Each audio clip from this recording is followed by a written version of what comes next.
Let me just be very clear. This video is focused on those who are going to appear, but in no way should those who have not been able to clear, they should not ignore this thing. They can certainly apply what we are going to discuss in their preparation strategy as well. Look at previous year questions. The trend is that we have around 9 questions from economics, paper 3, out of which 3 are from agriculture. So 33%, one-third weightage agriculture, really important. Don't look for many sources. Newspaper is your source and main 65 is your source, number 1. Number 2, the notes that you have made already, they are your sources. You have your governance notes given in classes, you have your economy notes given in your classes, they are your source. Now is not the time to read a new book.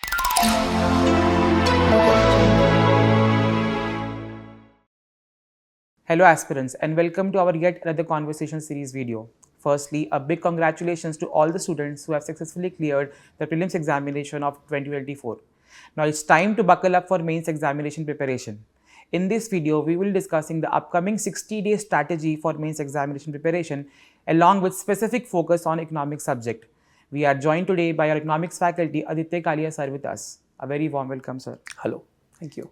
Sir, now that prelims examination is over and results are out, what should be the immediate focus of students or the transition from prelims to mains examination preparation? One, let me just be very clear. This video is focused on those who are going to appear, but in no way should those who have not been able to clear, they should not ignore this thing.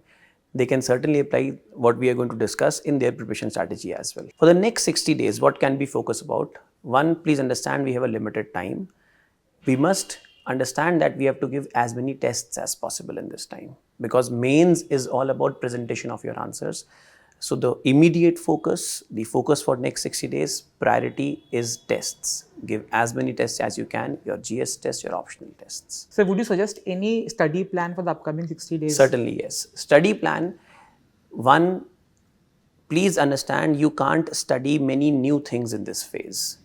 Let's say you have 60 days, there will be around 30 tests that everybody would be writing, around 20 GS tests, around 10 optional tests, at least 3 or 4 essay tests. So everyone would be writing around 30-35 tests. So you divide that by 60 and you see that you have around 2 days per test. So 1 test. Second, you have 1 day. In that day, you'll have to prioritize what you study. You can't study new things. 1, focus on optionals, no doubt about that. Second, if you think that there is some weak area, by now, students must have identified which areas do they need a focus on. For example, if I may use example of economics, students can see that if they need to know some stats, some trends, some government policies, similarly with respect to polity, do they need to know some cases, Supreme Court judgments and all, these are some things that will add value to their answers. So this period is to be focused on those things. Not studying something new that you have not studied earlier. Don't think that you can cover those things in this period. Sir, as UPSC has given a detailed syllabus for mains examination, what should be a strategy to cover the syllabus entirely and comprehensively? Again, you can't cover the syllabus in 60 days thinking that I will read these things for the first time. Now is the time of, you have studied these things, now is the time of revision and application. Those who have qualified prelims, they should have made notes. They should have some key sources, some thin sources from where they are going to revise. So you revise your syllabus from those sources rather than reading the books now or reports now. You revise from your notes. The most important source of knowledge now is newspapers. I recommend to my students that you read 2 newspapers now. Many students say, sir, एक नहीं होता है, 2 कहाँ से पढ़ पाएंगे? But if you look at the papers, if you look at paper 2, paper 3, they are entirely from newspapers. Even paper 1, society part covers newspaper, geography part covers newspaper as an environmental geography. Paper 4, all case studies that have been asked in the exam till now, all of them have inspiration from one or the other current event. So one must focus on newspapers certainly in this portion, in this part, in the 60 days. But yes, apart from that, you must have some thin notes from where you can revise. Rather than reading from the first time, revise more and more time. So any trend change from the last 3-4 years in mains examination preparation that students should be aware of? See, trend change, we can discuss nature of questions. One thing that we are seeing is, I'll talk about economic specific part. One thing that we are seeing is questions are becoming bigger in size. When I say bigger, what I mean to say is one question will have 3 or 4 at least subparts, and therefore it requires a comprehensive knowledge of the subject. Questions would be less from very straightforward portions. There might be one subpart there, but it would be more on the application part. Questions are becoming, I believe, a little bit more on the complex side, application side. Government policies are very important, not the policy itself, but why was a policy taken, why was some decision taken. So that why part is becoming, I think, more important. In last few years we have seen these things. So now that we have seen that how PYQs are important for prelims examination, what is the role of analyzing previous year questions specifically for mains examination? Again, it differs from subject to subject. See, like economics, the questions are a mix of current events and static part. Maybe the role of looking at previous year questions, not so much for looking at the current part, because that was current in 1 year time. But please look at the questions, understand the questions. We discussed in our open session also of how to maximize marks in paper 3 economics part, and there also I discussed this portion specifying the specific needs of this subject, which is students fail to understand the question. How will that develop? Only when you look at previous year questions. Please look at previous year questions. Don't think कि previous year question में से जो मैंने prepare कर लिया है तो ये चीज़ पूछी जाएगी. That should not be the objective. Objective should be comprehension. Understand the need of the question. Question is not on unemployment or inflation or an exchange rate. Question is talking about a very specific aspect of unemployment in India, let's say labor intensive, capital intensive. Question is on a particular thing. Versus what we interpret it is on some general topic. Therefore, looking at previous questions becomes really important here. Now coming to economics subject per se, how should be the strategy or how should a student approach in upcoming 60 days the subject of economics? So I'll answer some parts here. One, I'll try to focus on some important topics. Second, specifically to those topics, how can we address? Look at previous year questions. The trend is that we have around 9 questions from economics, paper 3, out of which 3 are from agriculture. So 33%, 1/3 weightage agriculture, really important. One, agriculture portion.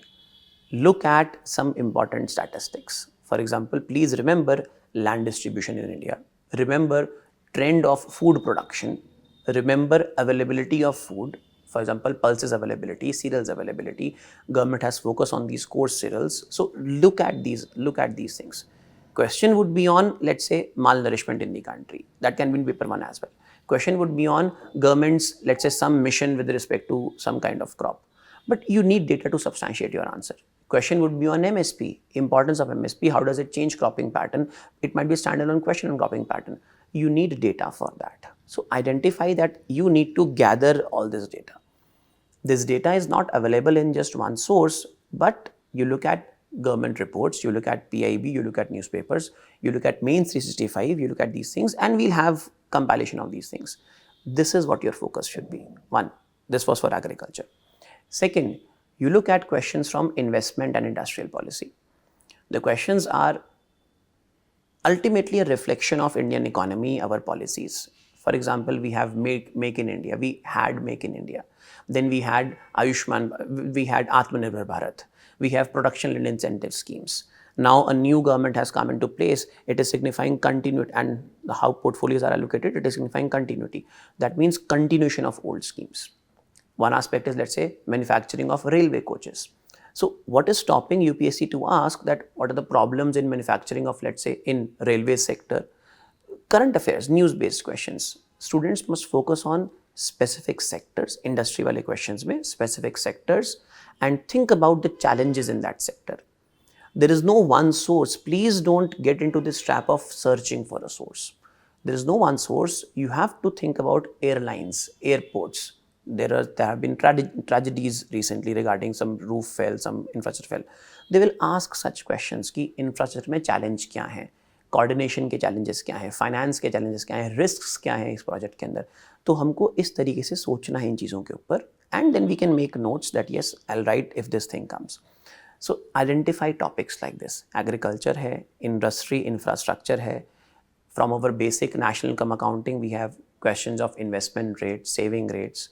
from government. Budgeting, we'll have capital budget, revenue budget, some new tax. Maybe they can ask, because there has been a lot of noise about taxation being very high in the country, noise about many rich people leaving the country. So keep a key eye on these things. ये question ऐसा नहीं है कि हवा में कहीं पे हैं और कहीं पे पूछ लिए जाएंगे. ये बैकग्राउंड में these things are going on in the background, and UPSC will pick up such trends and ask questions.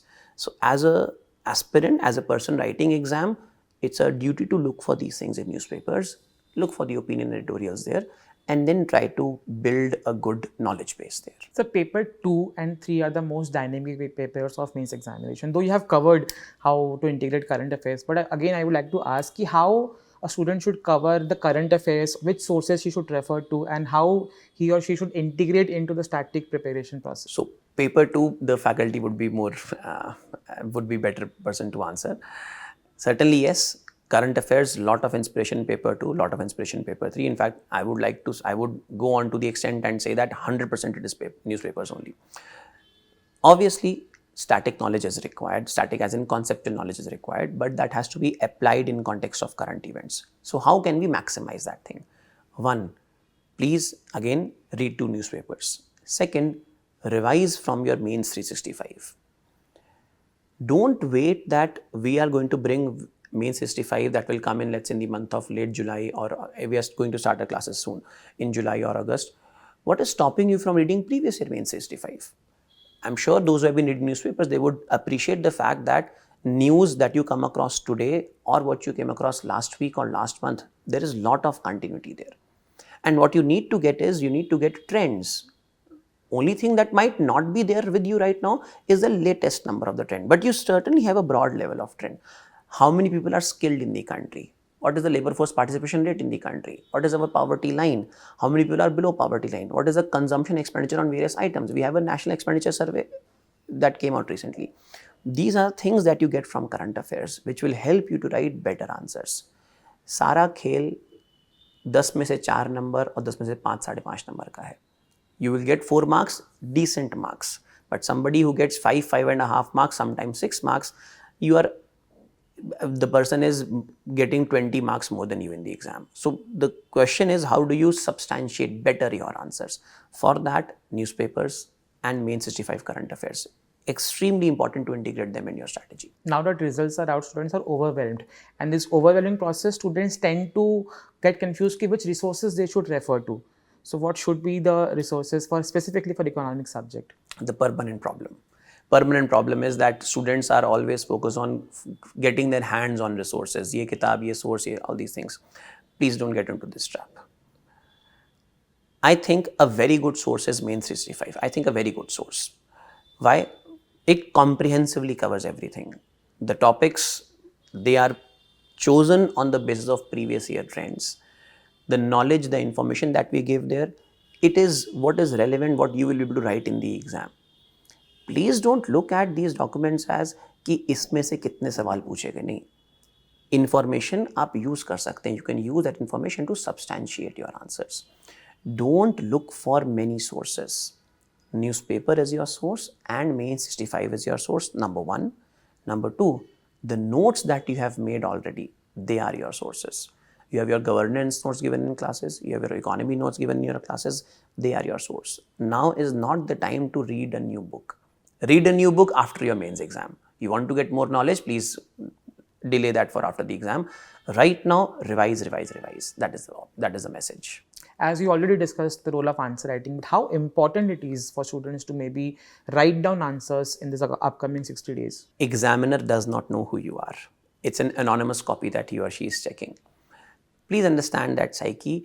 You can't explain, you can't stand beside the examiner and explain कि सर मैंने ये लिखा है इसका मतलब ये है. You can't explain that to the examiner. Examiner simply looks at what words you have written. 1, there should not be any grammatical mistake. Whatever medium you have chosen, English, Hindi, vernacular language, please make sure you have good command over the medium. There should not be grammatical mistakes. First, your writing should be legible. Good, better it is, the better, that's fine, but at least it should be understandable. You must present your answer in a manner which is logical. Flow answer can lucid hai, answer acha answer hai. Examiner should not have to go back to the previous paragraph, reread what you have written again. If that is the case in 1 or 2 answers, examiner would be frustrated, would not evaluate your answers well. So therefore, there must be command over language first. Second, you must focus on writing good introductions and concluding your answers, a closure line. A good introduction is an insight into your answer. Good introduction is not the content. It is telling the examiner that I have understood the question. I have understood precisely what was asked in the question. This comes only from practice. I can't tell, nobody in an answer writing session can tell that I will tell this and hence you start writing good introductions. It will come only from practice. So you please write as many answers as you can. Write those answers, it will become part of your muscle memory. That automatically you start writing good introductions, present your answer in a manner that examiner likes, likability, that's a fact. We have to present, we have to be like, our answer has to be likable.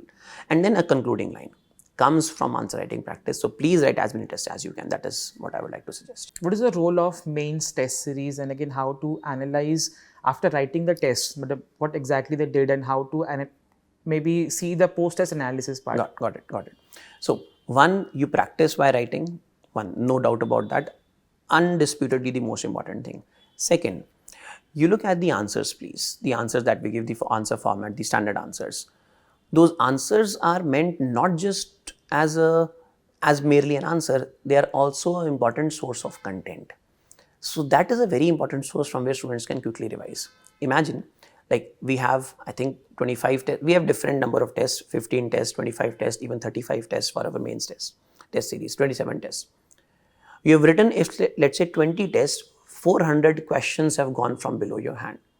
Those 400 questions will cover most of the topics. It's a very comprehensive, thin source. And it takes, trust me, it takes around 2.5 to 3 hours to read one entire answer format. Read it from there. You write the test, but it should not be you have not written the test and you're simply reading the answers. Write the test, apply your brain, and then see what could have been better from the answer format. So test series, you'll be able to extract best only when you do this, not merely by writing. Write in time, get it evaluated from experts. They will give you suggestions. What can be better answer, introduction, body conclusion. How can you present your answer better? Get it evaluated from experts. Second, make sure that you are reading the entire answer format. That will help you to extract the best and then present the best answers. So it is always told that revision is a key. So again, how important is revising specifically for mains examination? So for revision, one, we must understand that when we are writing tests, reading the answers, that is revision first. Second, we must not be writing tests till, let's say, 20th. If an exam is from 20th, we must not be writing tests till the last date. We must keep a buffer there. For example, till 10th, 10 days we have time, and in those 10 days, it must have to be very quick revision. So those 10 days, you can think of it like prelims, you have 1 year to prepare, and then in the last 1 month, you are revising and revising. Similarly, for mains, you have 60 days now, 70 days, and in last 10-15 days, it is only about revision. It's not as if the previous days were not for revision, but yes, last 10-15 days, only revision. Revise your optional from notes as many times as you can, most important thing, first. Second, all the notes that you would have made, some scribbles that you would have done in your answer format, or some sources from where, let's say, main 65, revise those things quickly. How to revise is important. Revision does not mean that you are now reading and trying to memorize things. Revision means simply reading them. Focus on reading rather than remembering. Trust me, trust yourself. Trust in your ability that when the time comes, you will be able to reproduce. As is a very famous saying, Bruce Lee has said that, I don't fear a man who has practiced 10,000 kicks. I fear a man who has practiced one kick 10,000 times. So you must revise these things as many times as you can, rather than thinking about reading more and more things. Students must be going through a lot of stress and anxiety as well. So how to manage or maybe manage stress, anxiety in the upcoming 60 days? Certainly, many students I have talked to, and that is a common phenomenon in this period. Between prelims and mains, first 5-6 days people waste because they think that we have to reward ourselves, we have worked very hard, that's fine. Next 5-6 days और 10 days दे गो इन anxiety कि selection होगा या नहीं होगा, और अगर selection हो जाता है फिर एंग्जाइटी आती है कि यार सिलेक्शन तो हो गया, अब इतना कुछ पढ़ना है, मेंस का सिलेबस तो बहुत सारा है. तो वो एक anxiety, that's very natural anxiety that everybody would face. How to overcome that? One, have a plan. If you have a plan that I'll be writing one test every second day or third day, you will certainly see anxiety will go away. Anxiety is because you don't have a plan. Anxiety is not because of huge target that you see. Anxiety is because you don't know how to meet that target. You try to climb that mountain, you might not reach the top, but at least you'll have made a good progress on covering. You see a lot of syllabus in front of you, subjects, many things you have to cover. I have to cover modern history, world history, post-independence, ethics, case studies, economics, agriculture, internal security. You see that I have to cover so many topics, and that overwhelms you and you become anxious. Hence, you start wasting more time, you are less productive. Have a strategy. Tell yourself that whatever happens, I will write. Even if I'm not prepared, I'll write one test every second day and revise that test from my answer format. Once you start doing this, initially it might take you 3 days or 4 days to write one test, but then once you start doing this, within next 25 days, it develops into a habit. You will see your stress coming down automatically. Once you start doing what you're supposed to do, you will not have stress. Trust me, trust yourself. Any last moment message for your students for the last 60 days? But the last message is that do not be overwhelmed. Make sure that you do not make grammatical mistakes. Do not be anxious, and when you are anxious, you make those unnecessary mistakes, unforced errors. Best players lose matches or do not perform according to their standards, expectation set, because they are overwhelmed by the magnanimity or the largeness of the task at hand. Please don't commit that mistake. Have a target, have an objective, you will be able to persevere. One last line, Virat Kohli recently said when he won the World Cup, he said that कि जब वो अहंकार ऊपर आ जाता है, फिर उसके बाद आपको अपने आप वो करना ही पड़ता है, आपके पास कुछ ऑप्शन नहीं होता है. Think of it like that. You have qualified prelims, there is no qualification mark that is there in front of you. You still have a lot of big task to do. आपके पास वो task है, आप सोचो कि करना है तो करना है, कुछ ऑप्शन ही नहीं है आपके पास. With this mentality only you will be able to succeed. At least you will be able to do your best. That is what my message is. All the best to everybody. Take care. Thank you, sir. Students, use the strategy shared by sir in your ongoing mains examination preparation. Use the 60 days very wisely. Lastly, all the very best and thank you. Thank you. All the best.